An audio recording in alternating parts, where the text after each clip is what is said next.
So we start out this morning with a little bit of biblical confusion, which we're kind of used to here at Trinity.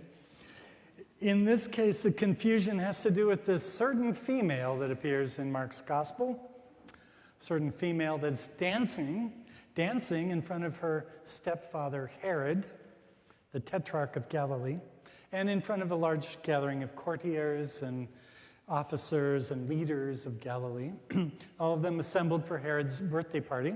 And Herod's stepdaughter dances so wonderfully that in his enthusiasm, Herod declares that he will give her anything that she asks for, even half my kingdom, he says. So the girl consults with her mother, comes back with her mother's demand, which is to have the head of John the Baptist on a platter. Now, the confusions with this story begin right away with this person's name. In our translation, oddly, her name is Herodias, but that's confusing because Herodias was actually her mother's name.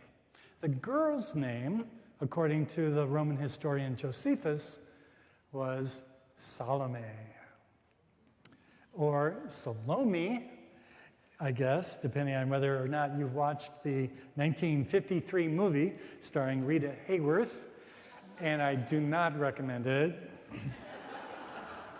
Anyway, that's how they pronounced her name, but I prefer Salome. It's just more poetical and sounds a little bit less like salami.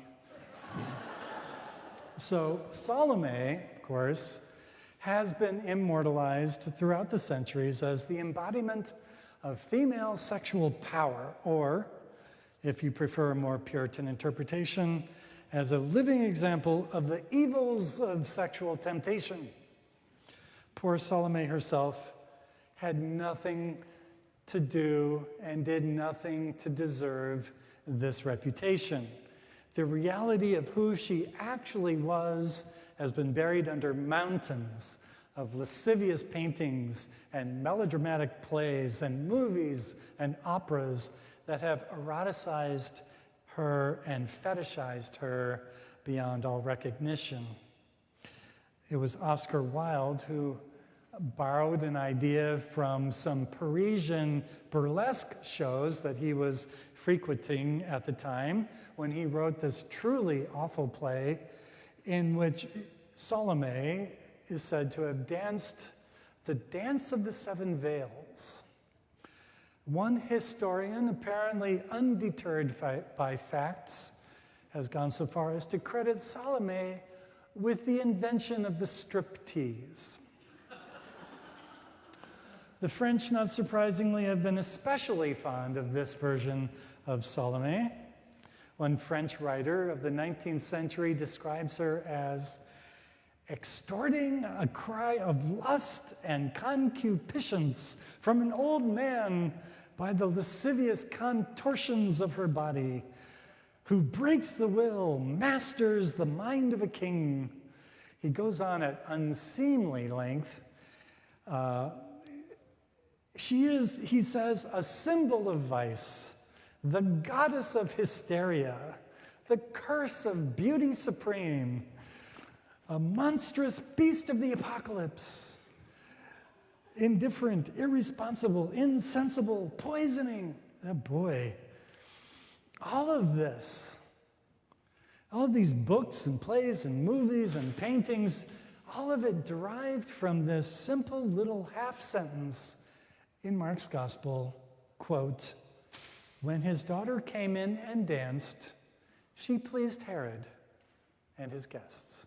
That's it. From that. So let's just take a moment to throw these hyperventilating male interpreters of Salome under a cold shower and restore to her the dignity that she deserves. Beginning with the fact that she was just a girl. She was not a sexually aware, mature woman. The Greek used here is chorazion, the diminutive form of chore, which means young woman. It clearly means an underaged girl. Nor is there any hint in the story that her dance was erotic. As decadent as Herod may have been, it's impossible to believe that he would have subjected his preteen stepdaughter to such a spectacle before the leaders of Galilee, that would not have reflected well on him. All of this makes me wonder what Salome herself would have felt. The poor thing. Had she known that she would be remembered for something awful that she never actually did, I imagine she would have been quite deeply upset, as anyone would be. I wonder if every time another play or opera or painting or movie came out about her, she was up in heaven cornering everyone she knew and saying, "But that's not me. I never did that. They even got my name wrong." And I wonder, aren't we all like that in a way, actually? Aren't we all fretting over elaborate fictions that have been almost arbitrarily attached to our names? Aren't we all a little bit more concerned about the stories people tell about us than we are about the reality of who we are? I have an old friend whose job requires that she live in a fairly public eye. She's not exactly world famous, but within the small city where she lives, she's something of a celebrity. People love to talk about her. Everyone has an opinion about her. They love to share their opinion, and stories about her just fly around the town like a flock of birds. And most of the time, the stories are pretty positive, really. Some people find her inspiring even. She gets cards and emails from people she doesn't know thanking her, not for anything she's done really, but rather for what she represents to them. She's a symbol to them. They have no idea who she really is. They don't even really want to know. They just want her to be what they want her to be. And her job is to not disappoint them. And most of the time, she's pretty good at it. She once told me that if she didn't know any better, she'd believe those stories herself. But a little while ago, she got caught being just a normal, dumb human being. She had just gotten out of the hospital after some serious surgery, so she was already in quite a bit of pain, and on top of that, she was coming down with a migraine. So she was in line at the Starbucks, desperate to get some caffeine into her system, because that really helps with the migraine if you can get it in soon enough. And this guy in front of her was carrying on with the adorable barista, flirting with her, asking about her tattoos. And then he decided to change his order, which required the barista to call over the manager to fix the entry in the cash register. That's when my friend something just snapped inside her. And she laid into that guy with his lame hipster pork pie hat and his stupid skinny jeans and his sad little pot belly. And it was not pretty. And the poor guy just about started to cry, and everyone was stunned. And she had to leave without her coffee. And of course, everyone was talking about it afterwards.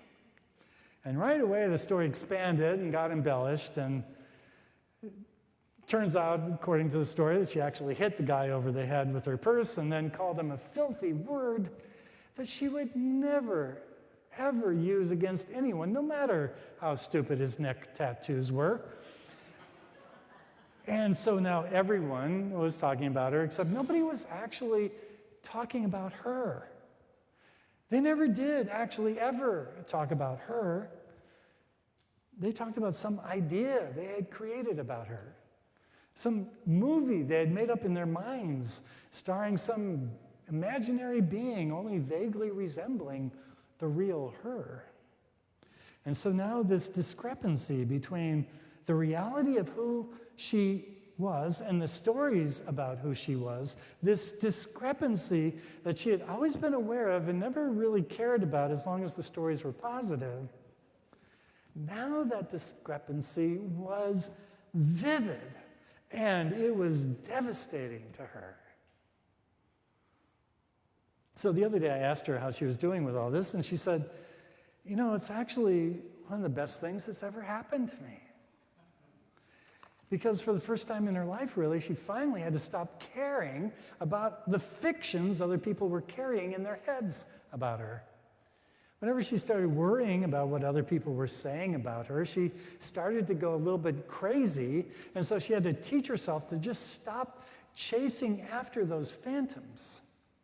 She had to stop thinking she could control those neurons that were firing in other people's brains. She had to come to terms with the fact that it was all completely out of her control, and it always had been completely out of her control. She had just never appreciated before just how attached she had been to those fictions people carried around in their brains. The hilarious futility of it all, she said to me, finally hit home when she heard some Buddhist-y guy on YouTube talking about how we're all living in a dream. We're all walking around in one another's fictions and stories.